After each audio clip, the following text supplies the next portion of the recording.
Hello and welcome back to Community Hotline. I'm Monica Weitzel. We're here in MetroEast Community Media in Gresham, Oregon, doing our first show in high definition. You can catch us on 321 in high def, or stay here and catch us in our usual format.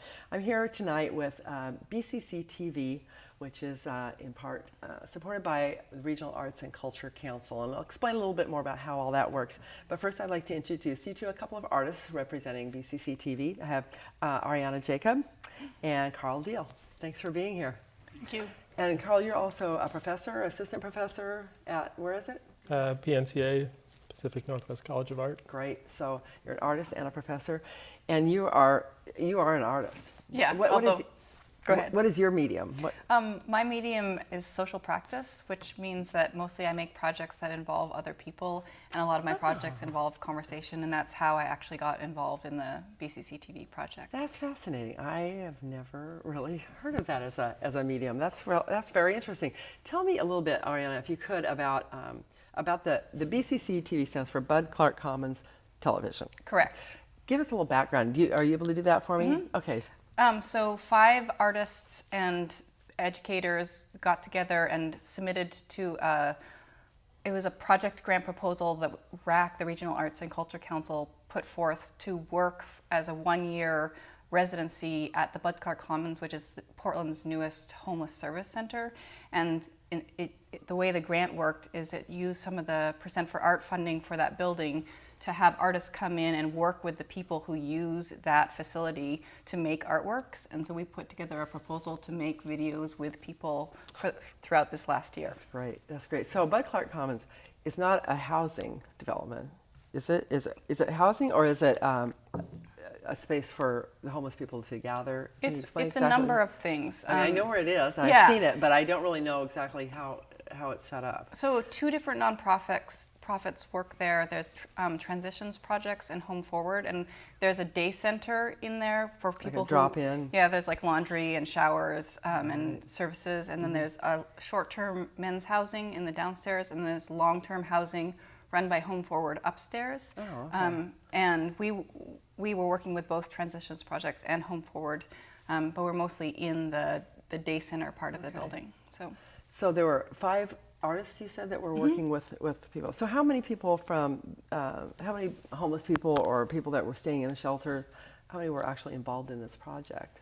Well, when we started out last summer, we started with a series of workshops that I don't know if we even had a cap, but they were sort of open to the more the merrier sort of. Really? And Gutsy. The first one we had 5 or 6 people, and then so we would do it each Saturday. We'd have a sort of basic narrative strategies, basics of sorts of animations, sound design, and this sort of thing. And it was for a while mostly a sort of mix and different people coming each time, but then eventually we sort of noticed that there were a few people that were sort of like coming each time.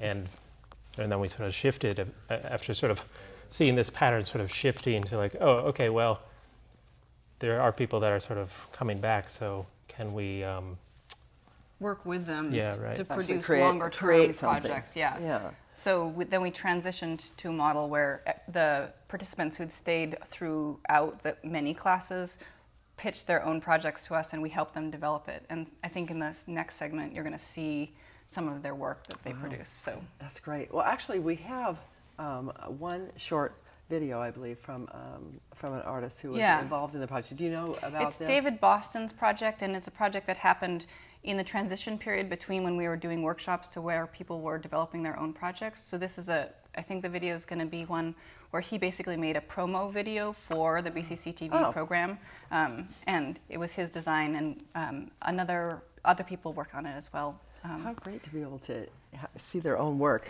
especially if you're a homeless person where you don't usually have access to those kind of things. I mean, I think that would be there's a lot of people who don't have access to those things, but that's great. And David spent his whole life coming up with script ideas for movies, so it's really been a neat opportunity for him to be able to actually see those realized. Well, let's take a look at his now. Yeah. I'd like to see that. Okay, we'll see if we can pull that up.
kudos to David.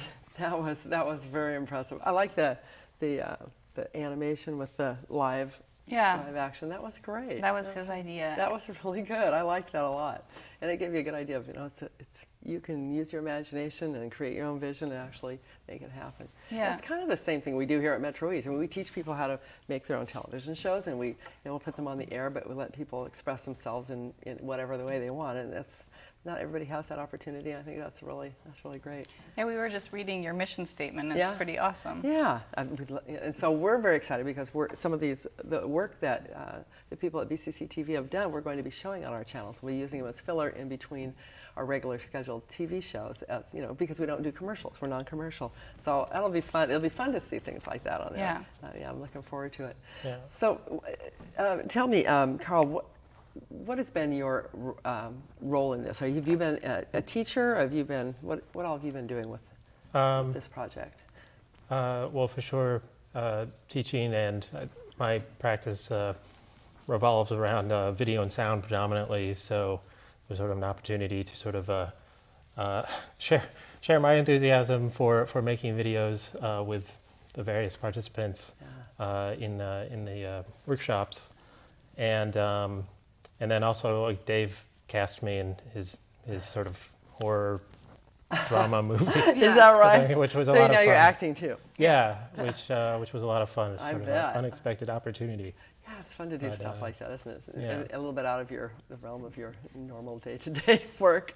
And it really required that everybody play different roles, this project. Like we worked collaboratively amongst ourselves as organizers, but then also collaborated with the participants, and we all ended up being in different roles, like facilitator roles, acting roles, teaching roles, editing roles. So it was a real round robin. Mm-hmm. Well, we'll take a break in a little bit, and we'll come back and talk with a couple of the artists. But and I want to ask them the same thing. But what have you two personally, as staff, gotten out of this project? Because I imagine you're getting as much out of it as they do. Yeah. There's a lot of things. I think that getting the opportunity, the reason why I wanted to do this was just to get the opportunity to work directly with people who have had the experience of homelessness, because I feel like in my life as a person who hasn't experienced homelessness, it was easy to just see an invisible barrier between me and those people and not ever talk across that line. So the RAC grant allowed us to be in the situation where we had direct relationships, and really what's grown out of it is that we have friendships with these people, and so we have like an ongoing insider perspective on different people's life experience that otherwise I wouldn't know about, and that's really been valuable to me. Kind of opens things up a little bit, doesn't it? Because when you said something about invisible barrier, what made me think of is just invisibility, period. Because a lot of homeless people, I think, feel invisible, and I can't speak from experience either. But it seems to me like a lot of people just like they're not there, and I don't have to interact with them, and then it's not my problem. Yeah. And that's really shifted from doing this. But also I think just the pure friendship that has developed is something that really is meaningful to me. So that's great. Yeah. How about you, Carl? Oh, I would just say, I guess, sort of going in, there was the sort of premise that we were going to be making videos, and that in of itself was sort of a exciting sort of idea. But then what happened was it became like it was referred to sometimes as the video club. It was like every Saturday, and as Ariana was saying, like there's so much collaboration going on, and then as the project started coming out, it was a very sort of like generative sort of space. It was just like I was like so impressed with the enthusiasm and the just sort of endless sort of ideas. Yeah.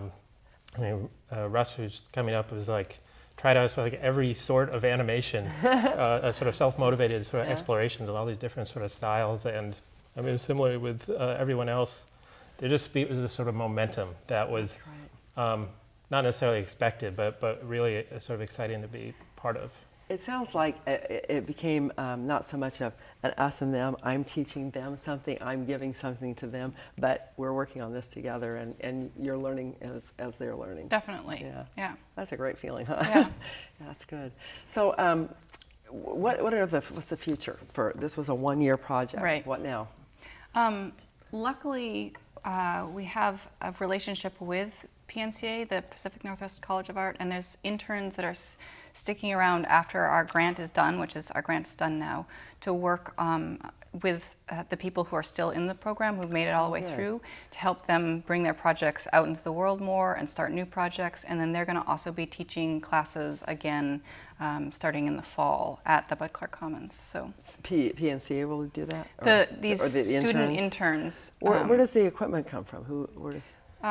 Is that owned by the college or? Well, we've had equipment, cameras sort of through the RAC grant, and then actually through Free Geek in town, we were able to get a hardware grant so we could get computers, which they souped up to our specifications. Oh, great. For editing, yeah. Yeah, which perfect. was really great. I was wondering how all that worked. So the project itself is sort of continuing, and just sort of a smaller way.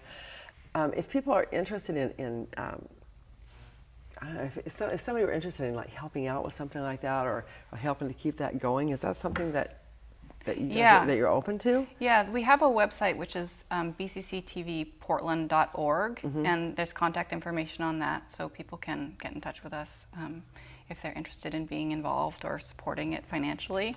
And what would they be supporting financially? Would it be that project? Would it be BCC? Oh, I guess it would be BCCTV because that is a nonprofit. The ongoing classes at this point. Okay. So yeah, that will be. It'll be a new form. We won't necessarily be the organizers, but it will still be happening. So I think it sounds like it'll be a fluid thing where it's always evolving yeah. and changing. And the people who made it all the way through the program, they're now all in agreement that they would be happy to be mentors for students coming in. Great. So yeah, just pass on the knowledge and pass on the wealth. Yeah, Great. hopefully. Well, we're just about out of time. Is there anything else you want to tell us about it before we take a break here? That puts me puts us on the spot. Sorry. It was a good experience for you, it sounds like. And you want the people to watch the shows. Yeah, right? that's great. They can watch them on the website, right? Sounds If good. people want to watch, they can watch those on Yeah, that website. a lot of the videos are on the website. So. And they can watch MetroEast and see them because we'll be having them as filler in between Oh, great. our shows. That's wonderful. Thank you both so much, Thank Carla you. and Ann, I appreciate it. And please, don't go away. We will be back. We're going to take a short break here, and we'll be back with a couple of the artists from BCCTV. We'll get to see their videos and find out their point of view, so stay with us.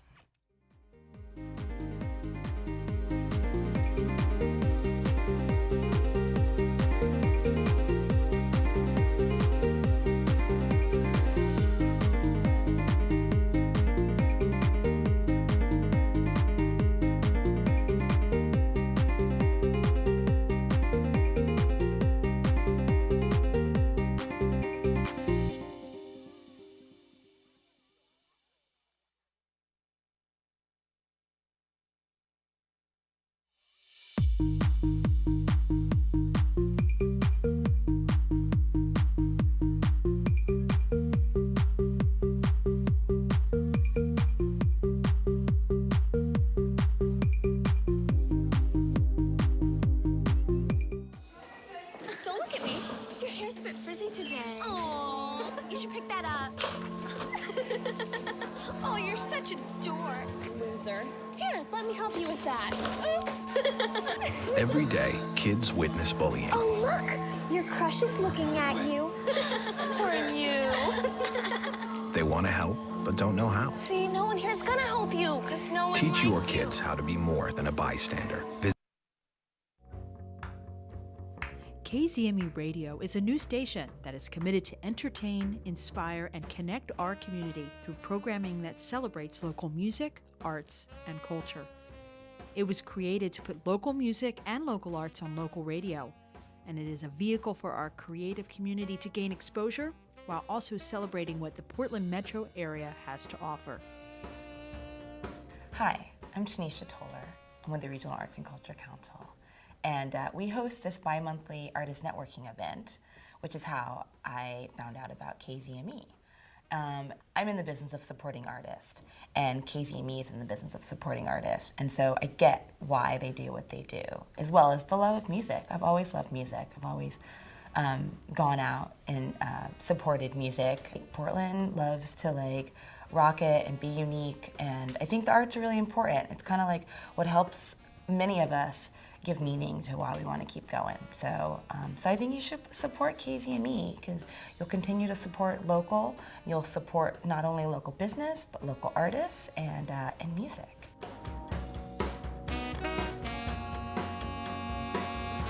For more information on how to support and get involved with 1071 FM KZME Radio, see our website, www.1071fm.org. KZME Radio, music where you live. Voting is a big deal and one of the most powerful things you can do. But deep down, people vote because... I vote because it's my right and my responsibility. Because if I want my voice to be heard, the first thing I must do is vote. Because democracy only works if you participate. I vote for more bike lanes. For cleaner streams. For more jobs. For my family. I vote to end wasteful government spending. Because I want a say in where my tax dollars go. Because of all the women who ensure my right to vote. Because together we can do great things. I vote because it's easy. Because I did last year. Because it's my civic duty. And I vote because I can.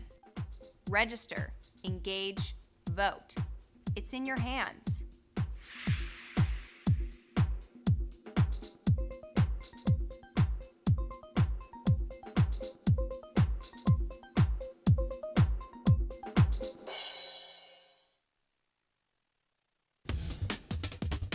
My favorite thing about community media is how people find their voice and tell their story. It's the message of, by, and for a community.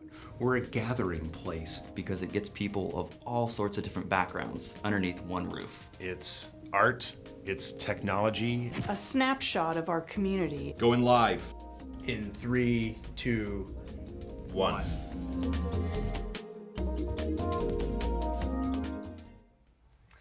Hello and welcome back to Community Hotline. I'm Monica Weitzel and we're still here in Gresham at MetroEast Community Media. In the second part of the segment on BCCTV is right now. We're going to be talking with a couple of the artists who have created some wonderful works and we'll be able to see those. So I have with me Russell Wagner. Welcome, Russell. Hi. And Samaya Evans. Thanks for being Monica. here. You look fabulous, by the way. Oh, thank you. So you two are artists and have created your own videos. Russell, you've created actually quite a number of them, haven't you? Yes, I've done actually several short videos. A lot of it was, I did some stop motion animation, I did some CGI animation, and I also, I did some special effects where I blew Tyler up. And tell us what CGI animation is for those who might not know. It's just computer generated interface. And so it's all in a program, and you draw little figures, you put skeletons inside of them, and then you make them move around. Did you have a background in this before? Oh, absolutely not. I never touched a camera until last July. Really? I mean, I did photography and annual staff in high school. But I've never done any video or animating or anything. That's pretty impressive because from what I gathered talking to some of the other people, the two that were on here before, they're pretty impressed with the work that you've done and that you've actually kind of thought outside the box, so to speak, that you're not just doing the same thing every time, you're trying different things. Can you tell me about that? Well, I just, I started out with just some real simple stuff. The very first thing I did was I watched the first day I was there, I watched some footage that they had shot the week before. And I saw John with a sleeping bag around him. He looked like a wizard, and Tyler was sitting on the grass plucking petals, and I thought, I can make that guy blow that guy up. And just like that, it came into your head. Yeah, and it just went on from there. Wow, wow. And I just started experimenting with different computer programs and different techniques. Do you feel like it really opens up your imagination to things that you maybe, I mean, the creativity is pretty phenomenal. Oh yeah, it's been awesome because I mean, I have ideas and my friends see it and they give me ideas. Well, you could do this or you could do that, and I'm like, well, yeah, I could. And it's maybe next time. Sort of the sky's the limit because if you don't know how to do it, I bet you can figure out a way to. Oh yeah. Yeah. Yeah. So Samaya, what about you? What kind of work have you done? I hadn't done any filmmaking before, and I didn't know what I was getting into when I heard about BCCTV. Why did you show up then? Well, I had always wanted to document my life, and I saw an opportunity for that. And, or just like you were talking about earlier about homeless people being invisible, I had just walked around a lot of years angry about that and wanted to be able to say, hey, I haven't always been like this homeless bum. Right. You know, I mean, for lack of a better word, but my whole self-esteem and everything had gone down, and I wanted to let people know that I had done accomplished other things in my life. And there was more to you than what somebody would just see. Right, than what somebody would see or think of me passing by. Yeah, don't you feel like everybody has a story? I mean, that's how I feel. Everybody has a story. And you can't tell what it is just by looking at somebody. No. Yeah. So and the judgments. Oh. Yeah. Sure. I mean, we all do it. Yeah. But everybody's guilty of it to some extent or another. But but so have you felt like you've had the opportunity now to tell your story? Is that the kind of video that you've done? Yes, that's what I've done, and I was able to. I mean, I feel I'm a religious person or spiritual, whatever you want to call it, and. Even though maybe my behavior hasn't always represented that, I've been given the opportunity to develop my faith a lot more in this last year, because so much has happened to me since I got into the housing at Bud Clark Commons. And so you are living there now? Right, I'm living there, and yeah, there's 130 apartments there, and we're a real high risk group of the homeless people. Those are the people that get let in there, the ones that are at real high risk. And so I really want to represent the homeless community as best recovering as I can. They're going to be so proud of you. I'm hoping. I have I'm no really doubt. hoping for that. So tell me, how has this changed your life, living there and being part of this program? Do you feel like it has? Oh, yeah. It seems to me that's I don't kind of what know you're that. seeing. I mean, because of everybody, all of us meeting there every Saturday, I felt like I had purpose. I felt like it gave me a voice. It inspired me to get up each day and sometimes that's hard. Yes. Yeah, sometimes that's the hardest thing you ever do. You know, the medication up and down for me, and I'm finally on the right medication, and feel like had it not have been for BCCTV, that maybe I wouldn't have made it, because it really did inspire me. And everybody was so great, like Ariana and Carl Ross. Everybody, you know, they just I didn't feel judged by them. Good. And they just wanted to help me develop my story. So, that's great. Yeah. How about you, Russell? What's your situation now? Are you... Well, I was homeless for a couple years, and I'm in an apartment now through a government grant. Good. And so, I mean, things are good. Yeah. I've worked with the BCCTV people, and it's become a club, basically. Yeah, it sounds like there's a real camaraderie of people there. So yeah, we've had a great time together. We've gone and done stuff together and had a good time. So outside of the getting together to do the video, do you socialize with some of the occasionally, people outside yes. of it? Yeah. When people have time. Yeah. And we've gone to a couple of events together, art shows and stuff, museums. Wow. So someday you'll have your own show. Well, I'm stretching out. I'm doing some promotional videos for yoga and dance studio, and I just filmed a band the other night. I'm gonna do some music videos. So you are on your way to a new career. That's what it sounds like. I'm basically trying to create a job for myself. That's great. Because the doctor says I can't weld anymore. So. You know, and if you keep doing that, if you want to come out here sometime and start working with us, and we'd love to have some of your stuff on. I'm very interested in making shows for cable television. That'd be great, yeah. So. And you too. You know, I mean, we are going to be putting these shows that you have created on our channel, so that's real exciting. Why don't we show? Let's start. I mean, we'll start with one of yours, or I'm not sure which one we have first, but let's watch one of the videos. Take a look and see some of the fun stuff that you've been doing.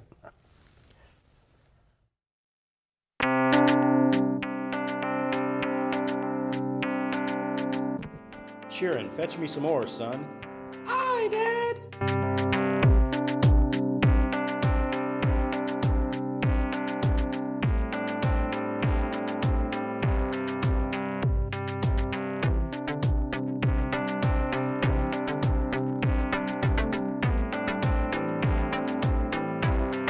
Dad, will you look at this? Sis, I got my power. That means you get your party.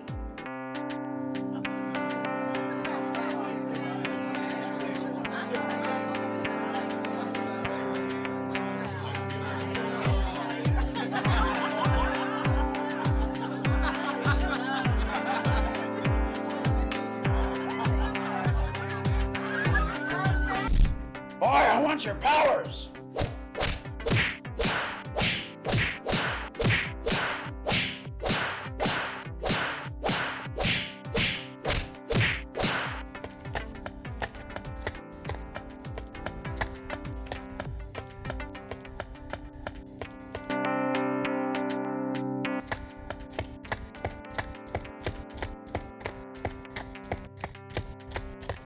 Stop! Take this! What was that? I guess I have powers too.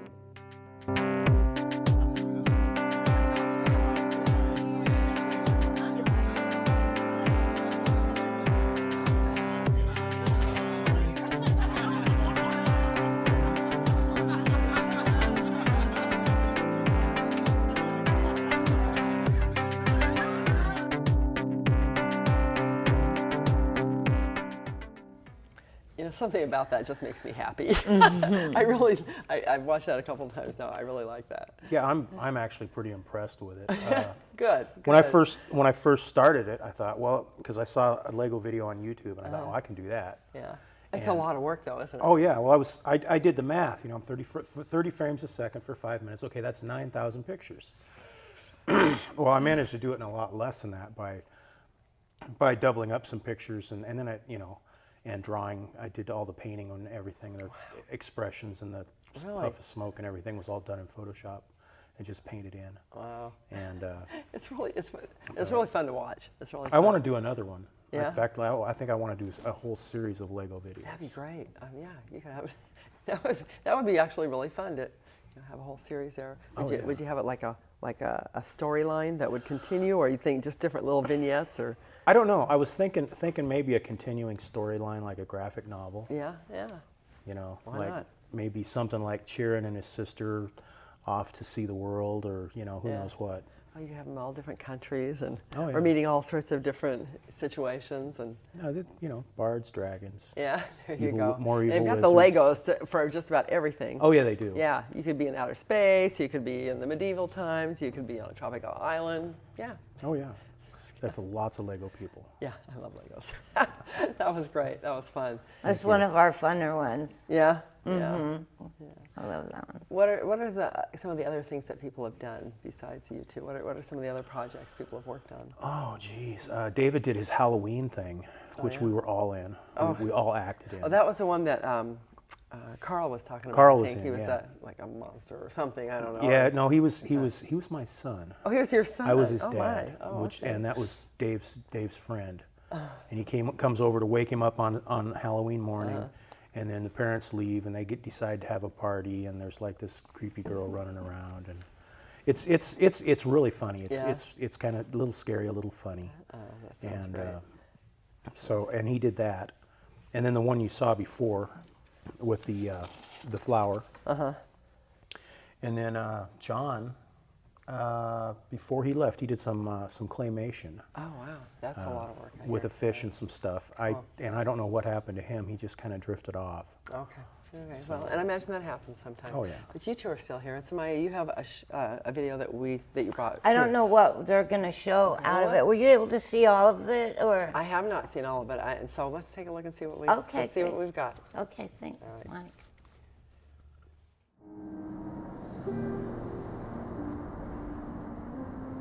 When you don't have anywhere to go, your mind just kind of wanders, and you look down. It's like, I have nowhere to go. Where am I going to go? What am I going to do? And I can't bring my eyes to meet anybody else's because I feel so ashamed of how I ended up here, even though I tried so hard. And here I am again, pounding this pavement, wondering where I'm going to go or what I'm going to do. My name is Samaya, and I'm 56 years old. I was a little girl once. I'm a mother and a grandmother, a daughter and a sister. I've been a community organizer. I'm a huge dreamer. I love to dance. I like to think of myself as an igniter of change. I've been in recovery from addiction for a lot of years. I'm a feminist. I've been a sex worker. I'm a Muslimah in the religion of Islam, and I am someone that won't give up. And I'm a filmmaker.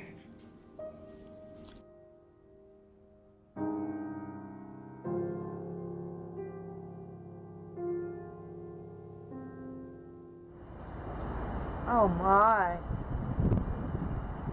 Do you see your, dear. balcony? I'm recording. That balcony I love. I want to document some of the things I've done or have wanted to do so other people could pick up some ideas or learn from my experiences. The bottom line is if you're still alive, you still have purpose on this earth. And I feel like that's my purpose, that I'm chosen, and I want other people to feel like they are too. So I ran away from home at the age of 12, and I was a beatnik, or a hippie child back then is what we called it, instead of homeless. And so from the age of 12 until I was 21, I was homeless. And then I stayed clean and sober for 17 years, had different homes, and then became homeless again for around 16 years and couldn't find stable housing until I finally found housing at the Bud Clark Commons. That's great, Samaya. I'm actually I'm very touched. Oh, thanks, Monica. I appreciate that. It sounds like you've been through a lot, and the fact that you're being able to share that through your video is great. I loved it that you started out walking the street and showing, seeing the pavement, that you couldn't meet people's eyes, and just being able to share that, I think, is very powerful and will mean a lot to people that have not been in that place. If people want to see the rest of it, Bud Clark, BCCTV, Portland.org, I believe has the video, and people can watch that, and and a lot of the other videos. But that was really, really good.